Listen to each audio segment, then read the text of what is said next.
कृष्ण के जन्म की बात करें या गांधारी पुत्रों की बात करें, दुर्योधन की बात करें या उनके पूरे 100 पुत्र भाई बहनों की बात करें, हमारे पास ऐसे केसेस की लाइन है, IVF is a new word but this science is not new, this is thousands years old. Stress की वजह से जो आपका सत्व रजतम, ये जो दोषाज हैं, मानसिक दोषाज हैं, और जो वात पित्त कफ है, जो शारीरिक दोषाज हैं, उन दोषाज में जो असमन्वय अवस्था लेकर आ रहा है उसको बैलेंस करें। पेशेंट अल्ट्रासाउंड कराने जाता है तो बोलते हैं अरे मैं लिख के देती हूँ आयुर्वेद से कंसीव नहीं होगा, तो हमें जो आटा भी मिल रहा है उसमें भी प्रिजर्वेटिव्स आ रहे हैं। पूरे विश्व ने माना हमारा भोजन ही औषधि है। पेशेंट डोनर एग नहीं जाना चाहता तो क्या आयुर्वेद के माध्यम से ये संभव है? आयुर्वेद में पंचकर्मा बताया गया है। हमेशा फीमेल ना अपने आप को फैमिली में बैकफुट रखती है, चाहे वो वर्किंग है चाहे वो नॉन वर्किंग है। आप वो स्ट्रेस लेके दिन रात रोते रहो। IVF और फर्टिलिटी तो साइंस की देन है, लेकिन बच्चों की चाह जमाने से या यूं कहें महाभारत काल से आयुर्वेद की तरफ ही गई है।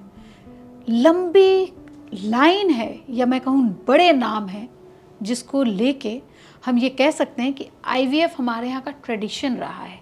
महाभारत काल तो इसमें इसके उदाहरण ना भर भर के हैं, चाहे कृष्ण की बात करें, बलराम की बात करें, पांडु पुत्रों की बात करें, और या फिर गांधारी के बच्चों की बात करें। और आज जब IVF पर इतनी चर्चा हो रही है तो हमारे साथ हैं आयुर्वेद की गायनो की एक्सपर्ट, महारत हासिल है जिसको हम IVF कहते हैं ना, वैसे ये आयुर्वेद में सबका ट्रीटमेंट करती हैं, डॉक्टर चंचल, जो आज हमें बताएंगी कि आयुर्वेद ने पूरी दुनिया को क्या दिया है और IVF कहाँ से इमर्ज हुआ है।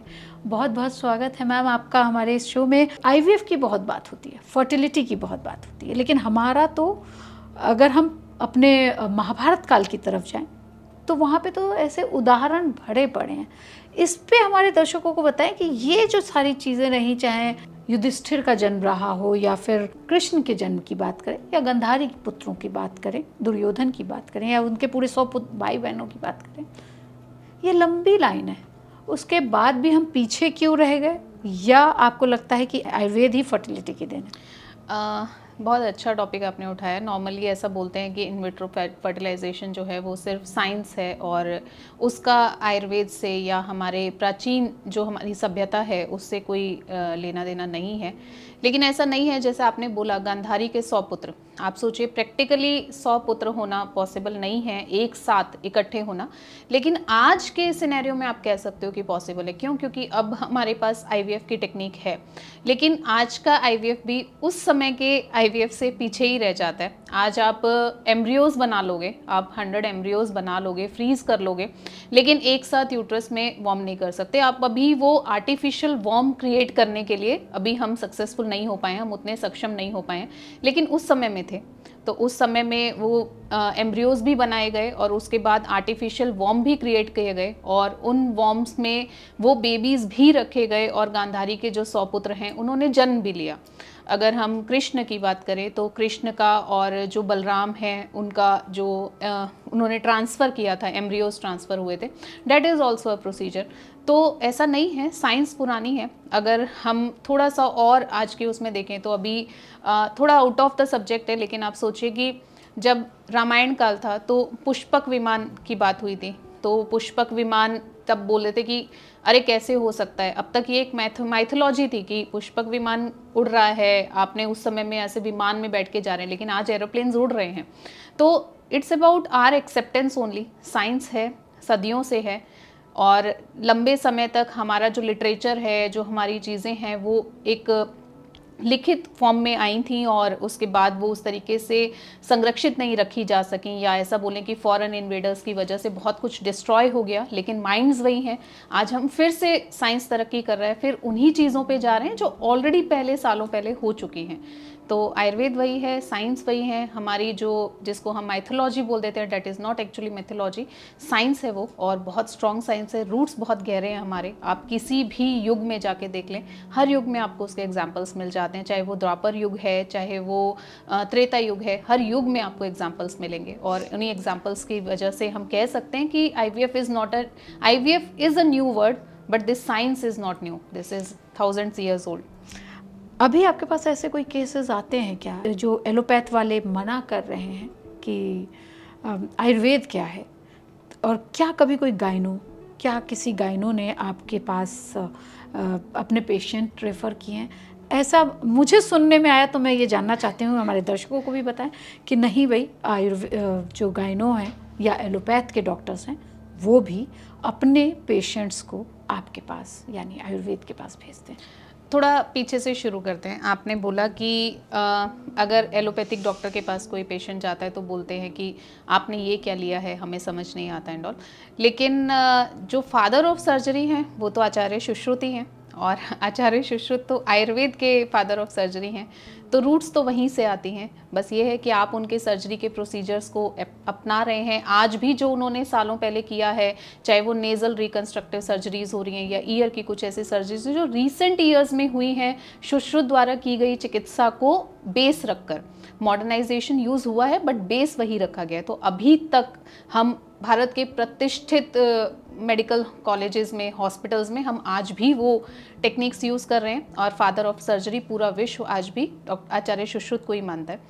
सेकंड, जो आपने बोला कि क्या हमारे पास ऐसे केसेस आते हैं, हमारे पास ऐसे केसेस की लाइन है। मतलब पेशेंट अल्ट्रासाउंड कराने जाता है तो बोलते हैं अरे मैं लिख के देती हूँ आयुर्वेद से कंसीव नहीं होगा, और फिर बाद में वही पेशेंट वहाँ जाता है और अपनी प्रेगनेंसी के स्कैन्स वहीं कराता है। बहुत सारे तो एलोपैथिक डॉक्टर्स तक ने हमसे ट्रीटमेंट करवाया है जिनके आईवीएफ फेलियर्स हुए हैं या जिनके ट्यूब्स में पानी रहता है, वो नहीं ट्यूब क्लिप कराना चाहते। तो number is less but it is increasing day by day, and we are happy कि हम वो विश्वास जगाने में कामयाब हुए हैं। और आज कोई भी डॉक्टर एटलीस्ट या तो ये कहेगा कि हमें आयुर्वेद समझ नहीं आता, पर जो भी कर रहे हैं ठीक है, आप वो कंटिन्यू रख लीजिए, हमारे को शायद समझ नहीं है लेकिन आपका ट्रीटमेंट ठीक चल रहा है, and that is a victory for us. आपने बोला कि एलोपैथ के डॉक्टर्स भेजते हैं जब आईवीएफ फेल्योर हो जाता है, तो ऐसा वो आप क्या ट्रीटमेंट, आपके में भी सर्जरी होती है या आप लाइफस्टाइल चेंज करते हैं, खान पान चेंज करते हैं, या दवाएं ऐसी आ रही हैं? क्योंकि आयुर्वेद में सर्जरी है क्या कि आप भी सर्जन बन जाते हैं? आयुर्वेद में सर्जरीज हैं लेकिन हम लोग अभी सर्जरीज नहीं करते। आयुर्वेद में शल्य चिकित्सा बताया गया, जैसे मैंने बोला आचार्य सुश्रुत तो शल्य चिकित्सा के गुरु हैं, उनके पिता हैं, लेकिन हम लोग सर्जरीज नहीं करते। आयुर्वेद में पंचकर्मा बताया गया है, हम पंचकर्मा पे काम करते हैं। पंचकर्मा में वमन, विरेचन, नस्यम, बस्ती और रक्तमोक्षण, इसके बहुत सारे वेरिएशंस हैं, इनके सब प्रोसीजर्स हैं, वो सब हम करते हैं। और अलॉन्ग विद डैट आयुर्वेद में बहुत सारा मेडिसिन दिया गया है। वो मेडिसिन टैबलेट फॉर्म में भी होता है, चूर्ण फॉर्म में भी होता है, कषायम फॉर्म में भी होता है, सिरप फॉर्म में भी होता है। तो जैसा रिक्वायरमेंट रहता है वैसे वो मेडिसिन, और जैसे उसकी एफिकेसी ज़्यादा रहेगी उस फॉर्म में वो पेशेंट को दिया जाता है। और इस तरीके से हम काम करते हैं, और डॉक्टर्स हमें भेजते हैं जहाँ पर उनको लगता है कि ये हमारे ट्रीटमेंट से ज़्यादा अच्छा रिजल्ट देता है। फॉर एग्जांपल, अगर आपके जोनल फ्लोज कम है और आपका यूट्रस का इंटरनल ब्लड फ्लोज नहीं है, जैसे अभी एक एमपी का पेशेंट आया था, उन डॉक्टर ने 2 बार आईवीएफ किया, उसका Applebaum scoring was not increasing more than 6, तो दे सेड कि जब तक ये नहीं होगा मैं तीसरा ट्रांसफ़र नहीं करूँगी, होगा तो वो फिर फेलियर जाएगा। एंड हर वो चीज़ जो उस पर काम करती है दे हैड ऑलरेडी गिवन, उन्होंने पीआरपी कर लिया, उन्होंने हिस्ट्रोस्कोपी कर लिया, उन्होंने स्क्रैचिंग कर लिया, उन्होंने उसके अलावा उसको जीएस के इंजेक्शंस दे दिए, दे हैव डन एवरीथिंग। और फिर वो जो हिपैरिन देते हैं या ब्लड थिनर्स जो और भी यूज़ किए जाते हैं, everything was given and it was not improving. तो उस समय पे आयुर्वेद काम आता है। देन वो पेशेंट दिल्ली में आया, हमारे पास 2 महीने का पूरा प्रिपरेशन किया, जिसको हम बोलते हैं जैसे आयुर्वेदिक प्रिपरेशन फॉर आईवीएफ। तो ये उस पेशेंट के लिए उसकी रिक्वायरमेंट के हिसाब से प्रिपरेशन थी। वी वर्कड ऑन हिम, 2 महीना ट्रीटमेंट किया, Applebaum score was more than 16, doctor के पास वापस गया and now he got transferred and success also.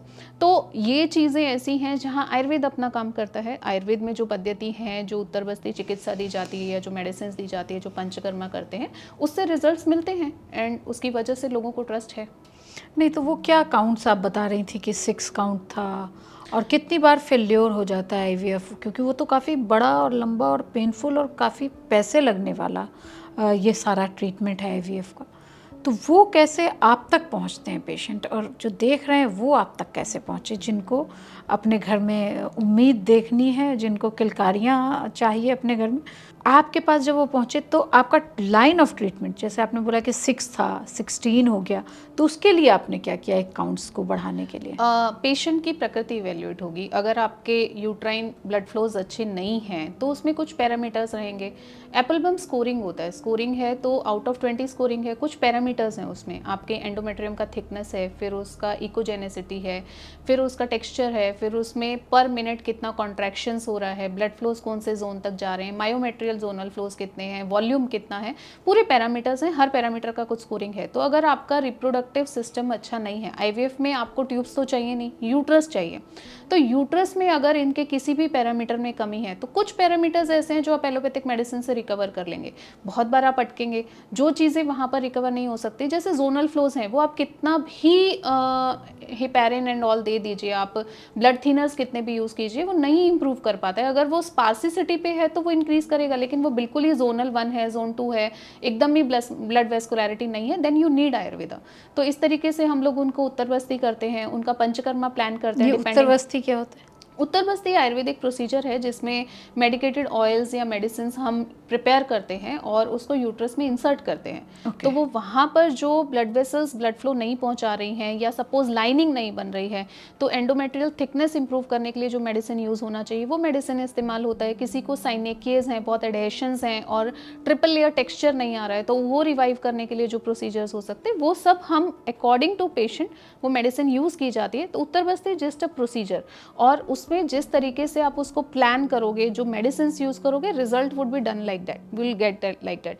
तो वो एक प्रोटोकॉल रहता है। Long with that oral medication देते हैं, फिर पंचकर्मा भी प्लान करते हैं। अगर आपका स्त्रोतावरोध है, आपका चैनल ब्लॉकेज है, तो इसे आयुर्वेद की भाषा में बोलेंगे स्त्रोतावरोध है। तो अगर आपका स्त्रोतावरोध है तो आप वमन प्लान करोगे। अगर आपको लगता है कि इंटरनल इन्फ्लेमेशन ज़्यादा है, पेशेंट को एक्स्ट्रावेजेशन ज़्यादा हो रहा है, इन्फ्लेमेशन ज़्यादा हो रहा है, तो आप विरेचन प्लान करोगे। तो पेशेंट की कंडीशंस, उसकी रिपोर्ट्स के हिसाब से आप उसके पंचकर्मा प्लान करते हो, ताकि वो पेशेंट ये जितने भी जो फैक्टर्स में कमियां आ रही हैं उसको रिवाइव कर सके, और उसके बाद आपका जो uterine reproductive system scoring system है वो स्कोर आपका अच्छा हो, आपकी फर्टिलिटी बूस्ट हो जाए, एनहेंस हो जाए, और फिर आप जो भी अपना प्रोसीजर कर रहे हैं आपको उसमें सक्सेस मिल जाए। बहुत सारे cases, in fact I should say 95% of patients जो हैं वो सिर्फ आयुर्वेद के माध्यम से ये प्रिपरेशन करने के बाद सक्सेस अचीव कर लेते हैं। आईवीएफ सेंटर्स जो हैं वो आपके पास पेशेंट भेजते हैं, वो अपनी कोई लाइन ऑफ ट्रीटमेंट भी भेजते हैं या फिर सिर्फ भेज देते हैं कि भाई अब जाओ, ये हमारा, जैसे हम लोग आयुर्वेद वाले या एलोपैथ वालों के पास जाते हैं तो अपने सारी जांच देते हैं, तो वो आप जांच देखती हैं और उसके बाद आप ट्रीटमेंट शुरू करते हैं, या फिर आपके भी कुछ जांच होती है, वो भी अलग से कोई जांच होती है या इन्हीं जांचों में से हो जाता है? देखिए, दो तरीके से पेशेंट हमारे पास आता है आईवीएफ फेल होने के बाद। एक पेशेंट जो डायरेक्टली हमें अप्रोच कर रहा है कि मेरे फेल हो गए हैं, तो मैं चाहता हूं कि जो रीजंस आपको आयुर्वेद के पॉइंट ऑफ व्यू से लगते हैं, क्योंकि एलोपैथी वालों ने बोला है कि एलोपैथिक साइंस कहती है कि अभी मेरे में कोई कमी नहीं है, but it's a nature's call कि वो कंसीव नहीं हो रहा है, तो आपके पॉइंट ऑफ व्यू से जो चीज़ें रिस्पॉन्सिबल हो सकती हैं आप उसको ठीक कर दीजिए। दूसरे पेशेंट्स ऐसे होंगे जो बोलेंगे कि उन्होंने बोला हमारी एग क्वालिटी अच्छी नहीं है, आप एग क्वालिटी अच्छी कर दीजिए, उसके बाद हम अपने एग से जाना चाहते हैं because they have recommended us donor IVF, जो कि हमारी प्रेफरेंस नहीं है। तीसरे पेशेंट्स ऐसे होंगे जो बोलेंगे कि डॉक्टर ने बोला है कि यूट्रस की स्थिति अच्छी नहीं है, बच्चा वहाँ चिपक नहीं रहा, आपकी बॉडी इम्यूनोलॉजिकली उसे रिपेल कर रही है, तो आयुर्वेद के माध्यम से आप इम्यूनोलॉजिकली जो भी उस कंडीशन को बूस्ट कर सकते हैं, एनहेंस कर सकते हैं, वो कर दीजिए। चौथी कंडीशन ये होगी कि आईवीएफ सेंटर से पेशेंट मेरे पास रेफर होकर आ रहे हैं, वो भी कि लाइनिंग अच्छी नहीं बन रही है, पेशेंट की प्रीवियस पीआरपी हो गया, सब हो गया, ईटी का एक अच्छा वो नहीं आ रहा है, या तो एंडोमेट्रियम बढ़ जाए या यूट्रस का एनवायरनमेंट इतना अच्छा हो जाए कि उस एंडोमेट्रियल थिकनेस पर भी अगर हम ट्रांसफ़र करें तो हमें सक्सेस मिल जाए, वो एक फैक्टर रहेगा। दूसरा उनका रिक्वायरमेंट ये रह सकता है कि मैडम ये पेशेंट मल्टीपल फेल हो गया है, आपके प्रिंसिपल्स के हिसाब से जो इसमें रीजंस हो सकते हैं वो सब पे आप काम कर लीजिए, आप इसका शोधन करा दीजिए, आप इसका डिटॉक्सिफिकेशन प्लान कर लीजिए, उसके बाद हम ट्रांसफ़र प्लान करेंगे along with the combination medicine. कि जैसे ये पेशेंट को मैं प्रोगिनावा देती हूँ तो इसकी लाइनिंग बनती है लेकिन उसमें फ्लूइड आ जाता है, हम चाहते हैं कि नेचुरल साइकिल प्रिपेयर हो जाए, तो हम आयुर्वेदिक मेडिसिन से उसका लाइनिंग बनाते हैं। They don't give that medicine जिसके बिना उसकी एंडोमेट्रियम नहीं बन रही, तो that preparation is done with the Ayurveda and they are transferring it with the modern technique. तो इस तरीके से कॉम्बिनेशन में भी काम करते हैं। तो बहुत सारे अलग अलग पैरामीटर्स हैं जिसमें आयुर्वेदा रिस्पॉन्सिबली काम करता है और रिजल्ट भी अच्छे मिल जाते हैं। मतलब कई डॉक्टर्स हैं जो आयुर्वेद पे विश्वास कर रहे हैं, एलोपैथ वाले, और वो आपके पास पेशेंट ट्रांसफ़र कर रहे हैं। हाँ, और ये कितने होंगे, मतलब ये काउंटिंग मंथली 8 to 10 होंगे। जैसा कि आपने बताया कि हम पंचकर्मा करते हैं, तो कोई ऐसी मेडिसिन्स भी हैं कि जो इस तरह की शिकायत के साथ आए कि भाई हम कंसीव करना चाह रहे हैं, हम कंसीव नहीं कर पा रहे, तो आपके पास कोई इंजेक्शन जैसी कोई चीज़ भी होती है या सिर्फ ओरल मेडिकेशन? इंजेक्शंस नहीं होते। उससे पहले मैं कहूँगी आयुर्वेद चमत्कार नहीं है, आयुर्वेद साइंस है और साइंस की तरह ही काम करता है। कई बार पेशेंट हमें बोलता है कि आप देख के बता दो कि मेरी ट्यूब खुली है या बंद है, तो मैं बोलती हूँ HSG करना है, दे आर लाइक आयुर्वेद वालों को HSG क्यों करना है? ऐसा नहीं है, ये डायग्नोस्टिक टूल्स हैं। वो डायग्नोस्टिक टूल्स हम यूज़ करते हैं तो हम मॉडर्न परिप्रेक्ष्य के हिसाब से पेशेंट को भी समझा पाते हैं और हमारे लिए भी चीज़ें ईजी हो जाती हैं। लेकिन ट्रीटमेंट प्रॉपरली आयुर्वेदिक सिद्धांतों पे किया जाता है और आयुर्वेद के सिद्धांत हैं, वो चमत्कार के रूप में काम नहीं करते हैं। और जो भी मेडिसिन्स हम देते हैं वो मेडिसिन्स पूरी तरह से आयुर्वेद संहिताओं में जो मेडिसिन्स बताई गई हैं, जो आचार्य चरक ने, सुश्रुत ने, वाग्भट जी ने बताई हैं, दोषास को इवेल्युएट करके, सपोज आपको एंडोमेट्रियोसिस है और मुझे लगता है कि वो एंडोमेट्रियोसिस आपके स्ट्रेस फैक्टर से फ्लेयर अप हुआ है, तो मैं वो मेडिसिन्स यूज़ करूँगी कि जो आपके स्ट्रेस को सेटल करे और स्ट्रेस की वजह से जो आपका सत्व रजतम के जो दोषाज हैं, मानसिक दोषाज हैं और जो वात पित्त कफ है, जो शारीरिक दोषाज हैं, उन दोषाज में जो असमन्वय अवस्था लेकर आ रहा है उसको बैलेंस करें। अगर इसी को मैं मॉडर्न से कंपेयर करूँगी तो मैं कहूँगी कि आपके स्ट्रेस फैक्टर से आपका एंडोक्राइन सिस्टम जो है वो डिस्टर्ब हो रहा है और आयुर्वेद की मेडिसिन हम वो दे रहे हैं जो उसको बैलेंस कर रहा है। तो कहने का तरीका अलग हो सकता है लेकिन हमारे सिद्धांत जो हैं वो मूल वही रहते हैं। तो आपके लिए एक पेशेंट को देखने का रीज़न एक तरीका सेम होगा। आप कहोगे एंडोमेट्रियोसिस है, गो फॉर डायनोजेस्ट। हम कहेंगे एंडोमेट्रियोसिस है, फाइंड आउट द रीज़न कि ये एंडोमेट्रियोसिस शुरू क्यों हुआ। तो हम स्ट्रेस फैक्टर है तो उस पर काम करेंगे, अगर आपको पित्त बहुत बनता है तो हम उस पर काम करेंगे, अगर आपको रात्रि जागरण है, आप रात को 2-2 बजे सोते हो, सुबह 10 बजे उठते हो, नाइट शिफ्ट में काम कर रहे हो, तो हम वातदुष्टि पे काम करेंगे। हम उन चीज़ों पर काम करेंगे जो इसको बैलेंस करने में मदद करें। तो हमारे सिद्धांत वैसे चलते हैं और उसके हिसाब से हमारी मेडिसिन भी वैसे ही यूज़ होती हैं।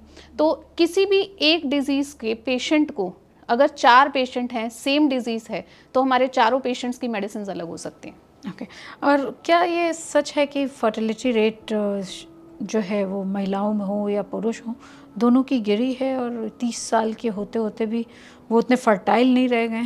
बहुत ज़्यादा गिरी है और ये आयरनी है, एक्चुअल ये फैक्ट है। अगर मैं आज की प्रैक्टिस देखूं और अपनी ही 15 साल की पहले की प्रैक्टिस देखूं तो बहुत ज़्यादा डिफरेंस है और फर्टिलिटी रेट गिर रहा है, उसमें बहुत सारी चीज़ें रिस्पॉन्सिबल हैं। अगर आप आयुर्वेद को जीवन से जोड़ते हैं तो आयुर्वेद कहता है कि आपकी दिनचर्या अच्छी होनी चाहिए, आपकी ऋतुचर्या अच्छी होनी चाहिए, आपकी आहारचर्या अच्छी होनी चाहिए, कुछ भी अच्छा नहीं है। फिर अगर मैं दिनचर्या में भी बात करूं तो आपका स्लीप पैटर्न अच्छा होना चाहिए, आहार, निद्रा और ब्रह्मचर्या ये भी मैटर करेगा।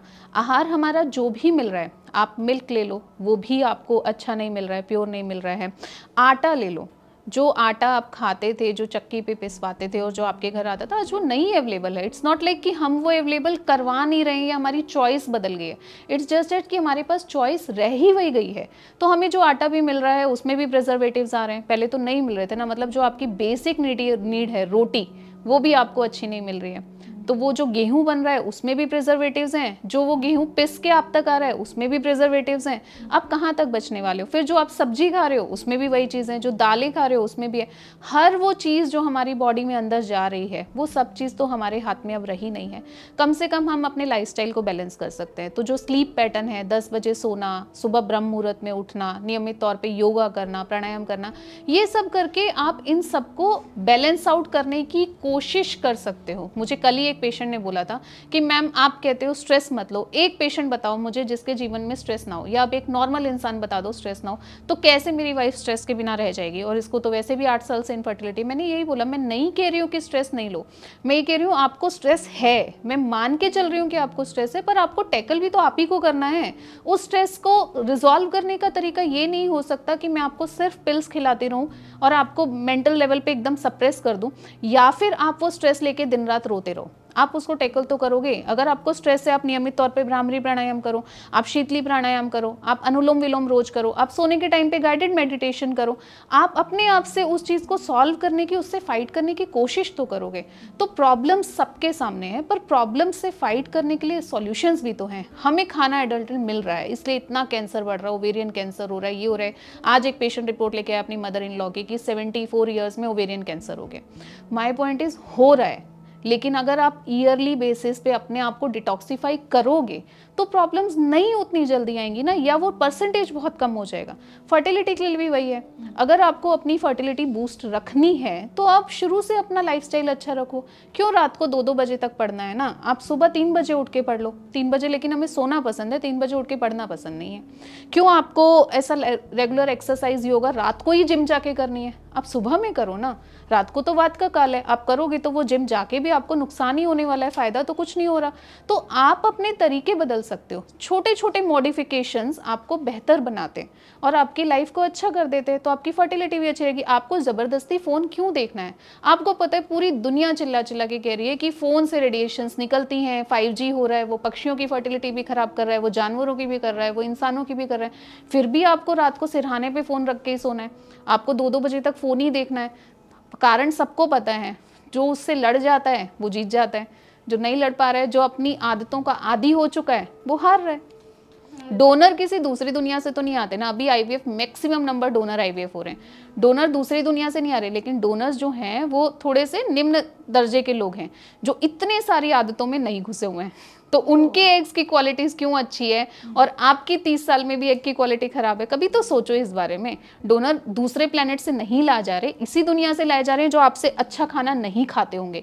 आप ड्राई फ्रूट्स भी खा रहे हो, आप प्रोटीन्स भी ले रहे हो, आप अपनी लाइफ में सबसे अच्छा खाना खा रहे होगे, आप योगा भी कर रहे हो, वो लोग तो नहीं कर रहे, उनके पास तो खाने के भी लाले हैं, इसीलिए तो अपने एग्स आपको दे रहे हैं, जस्ट फॉर मनी, कोई और रीजन तो है नहीं, समाज सेवा तो है नहीं।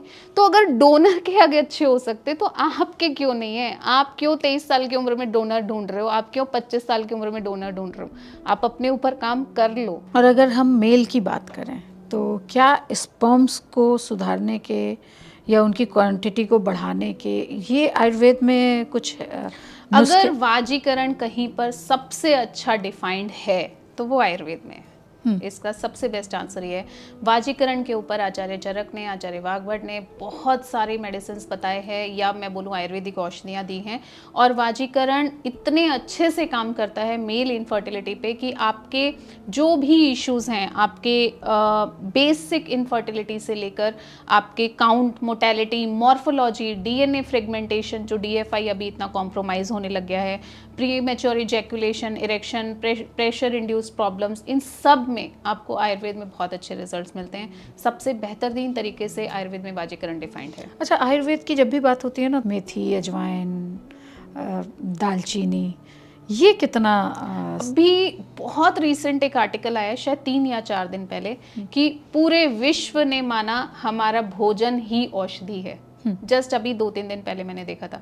आयुर्वेद तो शुरू से कहता आ रहा है हमारा भोजन हमारी औषधि है। तो आपके इस सवाल का आंसर इसी में है। हरिद्रा जो है, जो हल्दी हम खाने में डालते हैं, हम क्वांटिटी प्रक्षेप द्रव्य रखते हैं। आयुर्वेद कहता है प्रक्षेप द्रव्य है, वो उतना ही इस्तेमाल होना चाहिए। तो हम खाने में 1/4 चम्मच हल्दी डालते हैं ताकि वो एंटीबैक्टीरियल है, एंटीवायरल है, एंटीफंगल है, वो आपकी इम्यूनिटी भी बूस्ट करने वाली है। इसी तरीके से आप दालचीनी डाल रहे हो, आपके लीवर पे अच्छा काम करती है, आपके पाचन तंत्र को अच्छा करती है। आप ये डाल रहे हैं, काली मिर्च का पाउडर डाल रहे हैं, वो भी दीपनीय है। तो हर वो चीज़ जो आपके आसपास है, जो भी एक गाजर से लेके, एक नमक से लेके, हर चीज़ के अपना रस, गुण, वीर्य, विपाक, प्रभाव सब बताया गया है।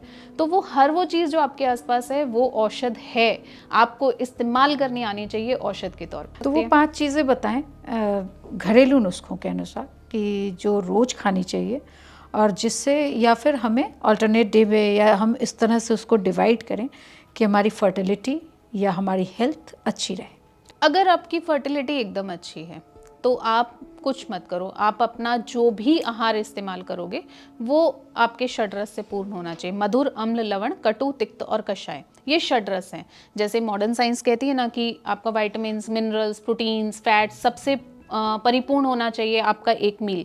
आयुर्वेद कहता है आपका मील आपके षड्रस से पूर्ण होना चाहिए। तो उसमें क्या क्या होते हैं षड्रस? षड्रस है मधुर रस, अम्ल, लवण रस, कटु रस, तिक्त रस और कषाय रस। तो जो भी आपके खाने में ये सारे रस इनमें वो चाहिए। चीजें बताइए जो आम, मतलब कटु रस में क्या मिर्च होनी चाहिए? काली मिर्च? कटु मिर्च होती है, मिर्च आपकी कटु रस में आती है। मधुर है तो आपके उसमें किशमिश है, वो आपके मधुर रस में आती है। अम्ल रस है तो आपका आंवला है, वो आपका अम्ल रस में आता है। देन हमने स्टार्टिंग में बोला मधुर, अम्ल हो गया। लवण जो नॉर्मल हम खाने में इस्तेमाल करते हैं। नमक है, आप मौसम के हिसाब से, अपनी प्रकृति के हिसाब से नमक इस्तेमाल कर सकते हैं, क्योंकि सेंधा नमक है तो वो शीतवीर्य है, अगर अगर आप नॉर्मल नमक यूज कर रहे हो तो वो उष्णवीर्य है, तो वो भी प्रकृति के इन अकॉर्डिंग दोनों में जाएगा। क्या फ़र्क है? मैं आने वाली हूँ नमक वाले मामले पे कि काला नमक, सेंधा नमक और तीनों की प्रॉपर्टीज अलग हैं।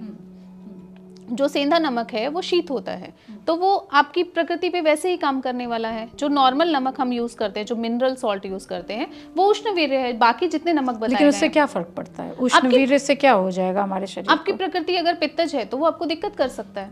किस तरह की? कफ आएगा? कफ देखो, अब आप दोषों पे जा रहे हो।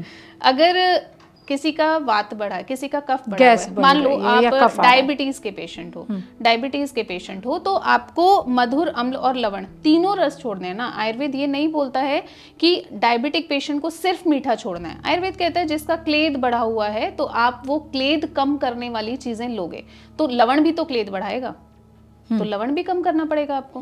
तो जितना मधुर क्लेद बढ़ा रहा है उतना लवण भी क्लेद तो बढ़ा रहा है। लवण में क्या क्या तो चीज़ें ऐसे आती ही खट्टा भी आपको अगर आप अपने घर में देखो तो सबसे ज्यादा पिकल्स में नमक है, और हर खाने में आपको अचार साथ में खाना है, तो आप अचार छोड़ दो। हैं? उससे तो आपके ब्लड लिए प्रेशर easy भी हो जाएगा। बढ़ता है। ब्लड प्रेशर भी बढ़ता है, बिल्कुल बढ़ता है। तो छोटी तो छोटी आप ये चीजें कहेंगे हैं। कि आंवला छोड़ दें? बिल्कुल नहीं, आंवला मधुर विपाकी है।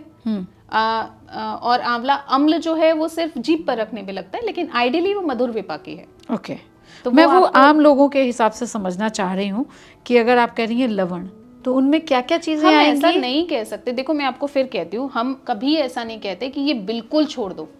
हम ये कहते हैं कि आपका जो भी आहार होना चाहिए वो संतुलित होना चाहिए, और उसमें सारे दोषास बिल्कुल बैलेंस्ड उसमें होने चाहिए। तो आपका जो रस है वो भी बैलेंस्ड होने चाहिए। मतलब आप ऐसा नहीं कर सकते कि आपने एक प्लेट में खाना रखा और आपने उसमें बहुत सारा अचार रखा। तो अगर आपकी प्लेट में थोड़ा दाल है, थोड़ा रोटी है, थोड़ा चावल है और अचार है, तो जितना नमक आपके अचार में है उतना उस सब में मिलाकर नहीं होगा, तो आपका अम्ल जो आपका लवण रस है वो बहुत ज्यादा हो जाएगा। तो आपको उसके हिसाब से इम्पैक्ट भी देखने को मिलेंगे। तो इस तरीके से आपकी जो प्लेट है वो सारे दोषास के हिसाब से होनी चाहिए, पर परफेक्ट होनी चाहिए। और अगर हम बात करें कि शुद्ध देशी घी की बात होती है, तेल की बात होती है, तो ये सारी चीज़ें जो हैं वो फर्टिलिटी में क्या असर करती हैं? घी जो है वो आयुर्वेद उसको बहुत अच्छा मानता है। मतलब आयुर्वेद कहता है कि आप घी खा सकते हैं। आपको हैरानी होगी कि जब हम पंचकर्मा करवाते हैं, जब हम शोधन कराने जाते हैं, सपोज मुझे वमन कराना है किसी पेशेंट को, तो मैं उसको 5 दिन घृतपान कराऊंगी। मतलब वो एक चम्मच वो घी एक रोज पिए? चम्मच नहीं, हाँ। वो क्वांटिटी पर डे के हिसाब से बढ़ती जाएगी। पहले पी दिन लेते आपने हैं वो 20 ml लिया, दूसरे दिन 40 लिया, फिर 60 लिया। ये तो मैं आपको आज के इंसान की अग्नि के हिसाब से बता रहे हैं। जो संहिताओं में बताया गया वो क्वांटिटी इससे कहीं ज्यादा है, लेकिन आज हमारी अग्नि बहुत अच्छी नहीं है, तो हम आज के इंसान की अग्नि के हिसाब से, अग्नि मतलब पाचन तंत्र? हाँ, आप नॉट ओनली पाचन तंत्र हमारी जठराग्नि है, और उस अग्नि में ही कुछ भी आप डालोगे तो वो डाइजेशन वैसे काम करेगा। तो आज के हमारी जो जठराग्नि है लोगों की वो बहुत अच्छी नहीं है, तो पहले उसको दीपन करते हैं, तो हम उनको कुछ ऐसी मेडिसिन देते हैं कि आपकी अग्नि थोड़ी अच्छी हो जाए, कि घी को पचा सके। लेकिन उसके बाद हम उनको डेली घी पिलाते हैं। हम उनको पहले दिन 20 ml, 40 ml, 60 ml, 80 ml, 100 ml तक घी पिला रहे हैं। अब आप कहोगे कोलेस्ट्रॉल का पेशेंट है, इतना घी पिएगा तो बढ़ जाएगा। वो नहीं बढ़ता, वो और कम होता है।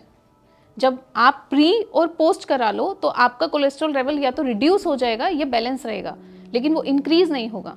तो घी डायरेक्टली अगर आप ले रहे हैं, और आयुर्वेद में घी को पका के खाने का कोई प्रावधान नहीं है ना, आपको घी डायरेक्टली लेना है। तो अगर आप घी अपने खाने में रख के खा रहे हैं तो वो दिक्कत नहीं करेगा। दाल में एक घी डालना दाल होता में है, घी डाल रहे हैं, लेकिन आपको एक दिक्कत नहीं तड़के है। वाला घी होता है जिसमें कि तड़के का पका के घी उसमें कम, जीरा डाल दिया, जितना हींग डाल मिनिमम दिया। हो सके, जितना मिनिमम हो सके। पका के लेने से वो साइंस आएगी सारी उसमें, वो सब चेन बनेगी, और वो जो हमारी बॉडी डाइजेस्ट नहीं कर पाएगी, और उसकी वजह से वो आपके ऑर्गन्स में जाके एक्यूमुलेट होने वाला है। जैसे एक ही तेल में आप तल तल के बार बार खाते रहोगे तो वो तेल आपकी बॉडी डाइजेस्ट नहीं कर सकती है। लेकिन तेल की अपनी इंपॉर्टेंस है। अगर वात दोषा का पेशेंट है तो हम उसको तेल पिलाते हैं, हम उसको कैस्टर ऑयल पिलाते हैं, हम उसको तिल का तेल देते हैं। अगर मेरा इनफर्टिलिटी का पेशेंट है और मुझे लगता है कि इसका पीसीओडी बहुत ज़्यादा हो रहा है, या इसको रोज़ पेट साफ नहीं हो रहा और मुझे लग रहा है इसमें आमादोषा भी ज़्यादा है लेकिन इसमें रुक्षता भी ज़्यादा है, तो मैं इसको डायरेक्टली ऐसा कुछ नहीं दे सकती हूँ जो इसको रुक्षता बढ़ा दे और आम को कम करे। तो मैं तेल दे दूंगी,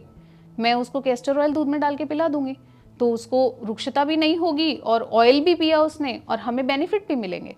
तो अगर किसी का पित्त ज़्यादा है तो मैं उसको 1 चम्मच घी दे दूंगी, मॉर्निंग में उठ के खाली पेट में 1 चम्मच घी आप ले लो। ये मैं बहुत ज़्यादा संहिताओं के हिसाब से नहीं, बट आपको आम इंसान के तरीके से बताने के लिए बात कर रही हूँ। तो हम उसको 1 चम्मच घी मॉर्निंग में दे देंगे। जैसे पहले गर्भिणी होती थी तो उसको घी दिया जाता था कि आप घी खाओ, डिलीवरी के बाद घी खाना बताया गया था, लेकिन अभी नहीं खाते हैं तो हम बीमारियां भी झेल रहे हैं। जब हम खाते थे तो हमें दिक्कत नहीं थी। तो लेकिन आज घी, घी तेल, ओरिजिनल ये भी सब तो बताया नहीं है। गया। हाँ, वो एक प्रॉब्लम है। वो तो फिर आटा भी नहीं है, हमने अभी डिस्कस किया, पर खा रहे हैं हम रोटी। कुछ खाओ जिससे एनर्जी आए, कुछ खाओ जिससे बच्चा आए, ऐसा कोई आयुर्वेद का प्लान होता है क्या? मैं फिर कहूँगी ऐसी प्रैक्टिस अच्छी नहीं होती। आप जो भी लो डॉक्टर से पूछ के लो, ज़्यादा अच्छा है। लेकिन आप अपना आहार संतुलित लो। आप अपना ब्रेकफास्ट, अगर मैं आज के टाइम की सबसे बड़ी प्रॉब्लम बताऊँ आपको, तो सबसे बड़ी प्रॉब्लम है फीमेल्स ब्रेकफास्ट नहीं करती। मेरे पास जितने भी पेशेंट्स आते हैं, 2 तरीके की कैटेगरी है ना। एक कैटेगरी ये है कि मैडम मुझे सुबह 6 बजे उठना है, उसके बाद हस्बैंड का खाना बनाना है, फिर अपना खाना बनाना है, फिर उसके बाद टिफ़िन पैक करना है, फिर मुझे 8 बजे निकल जाना है, ब्रेकफास्ट तो मैं 11 बजे करूँगी। एक कैटेगरी ये है कि मैं सुबह उठूंगी, झाड़ू पोछा करूंगी, परिवार वालों को खाना दूंगी, फिर मैं नहाऊंगी, फिर मैं पूजा करूंगी, फिर मैं 12 बजे खाना खाऊंगी।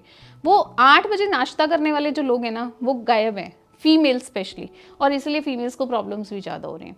तो हमेशा फीमेल ना अपने आप को फैमिली में बैकफुट रखती है, चाहे वो वर्किंग है चाहे वो नॉन वर्किंग है। मतलब आयरनी है कि आज भी बहुत एजुकेटेड वर्किंग फीमेल्स भी ब्रेकफास्ट जो है वो करना प्रेफर नहीं करती, और जो वो जिसको वो ब्रेकफास्ट कहती है ना, कि भागते भागते एक एप्पल खा लिया, भागते भागते आपने एक पराठा मोड़ा और वो पैकेट बनाया और वो खा लिया, वो आपको आगे जाके बहुत सारी बीमारियों की तरफ लेके ही जाने वाला है। तो अगर आप नेचुरल तरीके से मुझसे पूछो तो सबसे पहले आप अपना सोने का टाइम ठीक करो। आप सुबह चाहे 2 घंटे पहले उठ जाओ, पर आप रात को 10 साढ़े 10 सोने का टारगेट कर लो। इसके अलावा आप सुबह उठ के अपना ब्रेकफास्ट कभी स्किप मत करो। आप सुबह 8 साढ़े 8 तक अपना नाश्ता कर लो। तीसरा, आहार के नियम का पालन करो। ये जो हर 10-10 मिनट में मंचिंग होती है उसको छोड़ दो। अगर आपने 8 बजे नाश्ता किया है तो 6 घंटे अपने स्टमक को दो कि वो उस खाने को पचा ले, उसके बाद ही दोबारा खाना दो। आपका पहला खाना पचता नहीं है, अभी एक पराठा डाला, थोड़ी देर में कोई और ऑफिस से लेके आया, अरे आज घर में ये बना था, ये टेस्ट करके देखो, वो भी डाल लिया। थोड़ी देर में कोई और आया, अच्छा एक फ्रूट का एक पीस तो ले लो, एक स्लाइस तो ले लो, वो भी डाल लिया। नेक्स्ट कोई और आया, वो भी ले लिया। फिर आप अपना टिफिन खोल के बैठ गए 3 बजे। आपके स्टमक कितना कंफ्यूज रहेगा ना, आपका ब्रेन कंफ्यूज है, आपका स्टमक कंफ्यूज है, को कौन से दोषास, कौन से एंजाइम्स, अगर मैं एलोपैथी में बोलूँ तो मॉडर्न साइंस के हिसाब से बात करूँ तो कौन से एंजाइम्स कब रिलीज करने हैं, इतना ब्रेन नहीं चल सकता है ना। तो आपकी पूरी बॉडी खराब होती है। आपको अपनी बॉडी को एक टाइम टेबल के हिसाब से ढालना पड़ेगा कि आप नाश्ता करो, उसके बाद 6 घंटे तक छोटी छोटी मंचिंग छोड़ दो, उस खाने को अच्छे से पचने दो। साइंस यही पढ़ाती है ना। जब हम 9th-10th में पढ़ रहे हैं डाइजेस्टिव सिस्टम, तो हम पढ़ रहे हैं कि पहले आपका फूड डाइजेस्ट होगा, पहले माउथ में होगा, फिर वो आपके स्टमक में होगा, फिर वो इंटेस्टाइन्स में जाके एसिमिलेट होगा, फिर वो फीकल मैटर बनेगा, तब वो पूरा एक डाइजेस्टिव प्रोसेस एक बार की कवर होगी। उतना टाइम क्या हम दे रहे हैं अपनी बॉडी को? नहीं दे रहे हैं। तो फिर हम बोलते हैं कि अरे मेरी बॉडी में टॉक्सिन्स क्यों बन गए, मैं तो बाहर का कुछ खाती भी नहीं थी, मैंने तो कभी बाहर की चीज़ को टच नहीं किया। पर आपने घर की चीज़ को भी तो ऑटोमेटिकली अपने घर की चीज़ को मली बना दिया ना, वो कहाँ से आपकी बॉडी डाइजेस्ट करेगी? तो आपका हेल्दी खाना भी अनहेल्दी हो ही जाता है क्योंकि आपका सिस्टम अच्छा नहीं है। तो एक आहार का ना एक साइकिल है, एक सही तरीका है लेने का, उस तरीके को फॉलो करना चाहिए। और आयुर्वेद ने कहीं 3 अन्न काल नहीं बताए, जो अब जाके मॉडर्न साइंस बोल रही है ना कि 2 ही टाइम खाना खाना चाहिए, 2 टाइम, अब सबने बोलना शुरू कर दिया। ये ब्रेकफास्ट, लंच, डिनर, ये कभी आयुर्वेद ने नहीं कहा। आयुर्वेद ने कहा है भूख लगने पे खाना खाना चाहिए, और अगर नॉर्मल भाषा में बोला है तो 2 बार खाना खाना चाहिए, प्रातःकाल और सायंकाल। तो सूर्य की अग्नि के हिसाब से खाना है ही नहीं। अगर आपको भूख लग रही है तो आप खाओ। सपोज आप पित्त प्रकृति के मनुष्य हो और आपकी जठराग्नि अच्छी है तो आपको भूख लगेगी तो आप खा लो। अदरवाइज आप मतलब घड़ी के हिसाब से खाना नहीं खाना है, आपको अपनी बॉडी को समझ के खाना खाना है। और आयुर्वेद कहता है कि आपकी अग्नि जो है वो सूर्य की गति और चंद्रमा की गति के हिसाब से काम करती है। सूर्य की गति सुबह बहुत अच्छी होती है तो सुबह आपको बहुत अच्छी भूख लगती है, दिन में थोड़ी कम होती रहती है, शाम तक पूरी चली जाती है। तो राजा की तरह खाना खाओ, ब्रेकफास्ट वाला, लंच वाला, भूख लगे तो खाओ, नहीं तो मत खाओ, नहीं तो डिनर बहुत हल्का करो। तो अपनी बॉडी को खुद ही समझाना पड़ेगा और अपनी साइकिल को अपने हिसाब से ढालना पड़ेगा। और अभी तो मैंने एक पेशेंट देखा था जिसने मुझे बोला कि मैं सुबह ब्रेकफास्ट करती हूँ 12 बजे और मैं फिर घर आती हूँ, टीचर हूँ, फिर मैं अपना डिनर करती हूँ 4 बजे और उस शाम के 4 बजे से अगले 12 बजे तक मैं कुछ नहीं खाती। फिर उसके बाद बोलती है मुझे बहुत माइग्रेन होता है, मुझे 6 साल से माइग्रेन की प्रॉब्लम है मैडम। आई वॉज लाइक क्यों नहीं होगी? माइग्रेन तो आप खुद बना रहे हो, खुद पाल रहे हो, इतना पित्त कहाँ जाएगा? आपकी अग्नि बिल्कुल खराब हो रही है।